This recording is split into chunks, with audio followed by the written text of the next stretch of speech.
사이다 무비튼.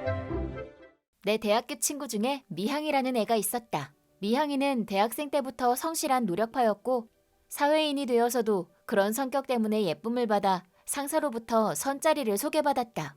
상대 남자는 회사 사장 자리의 후계자였고 회사는 사원 수십 명의 규모였다. 왜 미향이가 사장 부인으로 발탁이 되었냐면 사실 그 회사는 가족들이 운영하는 회사여서 만약 사장 부인이 되더라도 바쁘게 일을 해야 했기 때문에 일 잘하는 미향이에게 이 이야기가 왔다고 한다. 선은 잘 되었고 한남의 부모님도 마음에 들어 하셔서 선 본 지 1년 남짓하여 그 둘은 결혼식을 올렸다. 한남이 아버지는 회사 사장이었기 때문에 여러모로 초대해야 할 사람이 많았고 나도 초대받아 갔는데 역시나 성대한 결혼식이었다. 결혼식 다음 날 미향과 한남은 신혼여행에 갔지만 돌아와서 곧바로 이혼했다. 아니, 혼인신고는 아직이었으니 정확하게는 약혼 파기라고 해야 맞겠지.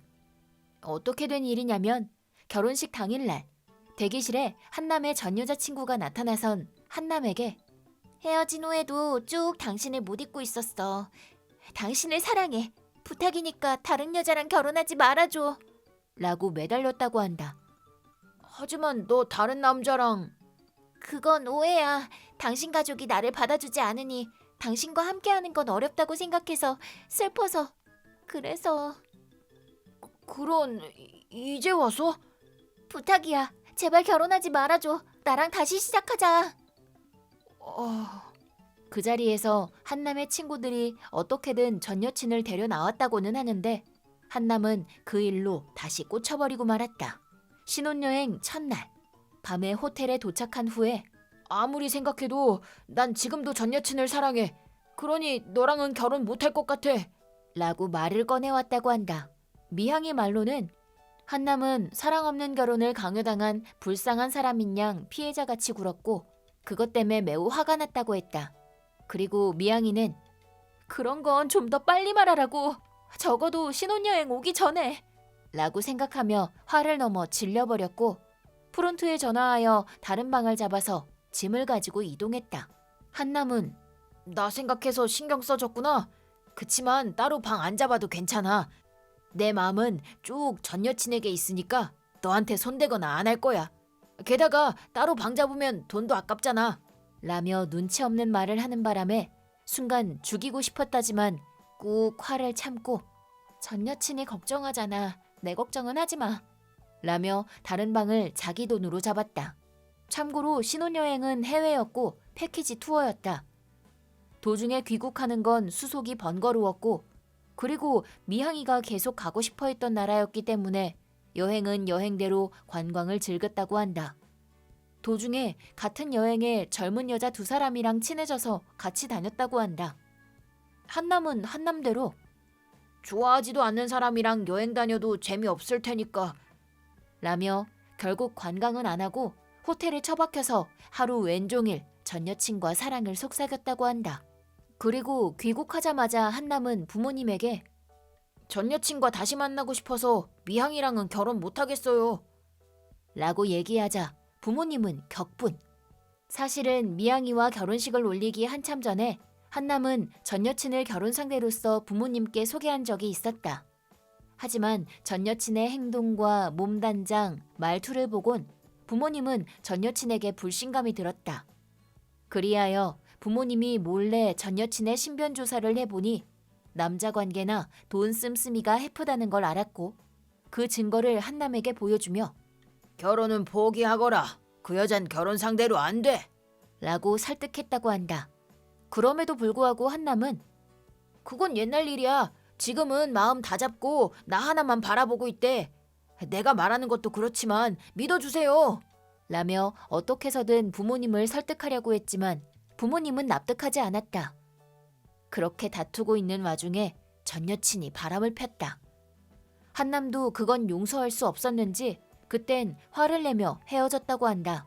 결국 미향이는 한남과 헤어졌고 한남의 부모님에게 엄청난 위자료를 받았다.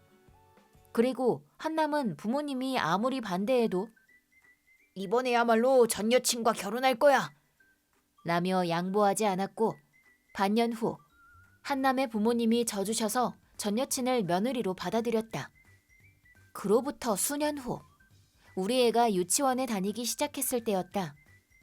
아이가 다니는 유치원 엄마들이 은근히 피하는 엄마가 있다는 걸 알게 되었다. 노골적으로 무시를 당한다거나 왕따 당하는 건 아니다. 하지만 주변 사람들이 은근슬쩍 거리를 두고 있는 느낌. 친한 엄마한테 물어보니 아, 그 사람? 그 여자 몇 년 전에 전 남친 결혼식에 난입해서 남편 빼앗았다는 소문이 있던데? 라고 말해주었다. 어? 남편을 빼앗아? 뭔가 어디서 들은 이야긴데? 하고 자세히 물어보니 그 엄마는 그 전 여친이었다. 게다가 소문도 심하게 과장돼서 몇 번이나 중절 수술했다. 전약혼자에게 장난 전화나 스토커 행위를 해서 경찰에게 체포된 적이 있다. 남편도 공범이라 미향이의 집 등 정보를 제공했다. 결혼식에 난입해서 신부를 덮치는 바람에 크게 다치게 했다라는 등의 큰일이 되어 있었다. 중절 수술이나 경찰은 모르겠지만 미향이는 한남의 아내로부터 장난 전화나 스토커 행위는 당하지 않았었고 다친 적도 한 번도 없었다. 결혼식 자체는 별 소란 없이 끝났는데 소문이란 게 무섭구나, 이렇게 말이 커지는구나 라고 생각했다. 어쨌든 이러한 무용담 때문에 저런 여자랑 얽히기 싫어 라고 사람들이 피하는 듯하다. 나도 한남의 아내와 잠시 이야기한 적이 있지만 그 여자는 아무렇지 않게 사람을 깔보는 구석이 있었고 그래서 그런지 사람들이 거리를 두고 어느샌가 말이 커지게 된 건가 생각했다. 그치만 뭐 약탈 결혼한 건 사실인데다 결혼식에 부르지도 않았는데 신부랑 결혼하지 마 라며 끼어드는 데부터 아예 틀린 이야기는 아니다. 게다가 결혼식 수일 후에 파탄 났습니다. 하지만 축의금은 안 돌려드립니다. 그리고 아들은 전 여친과 결혼하게 됐습니다.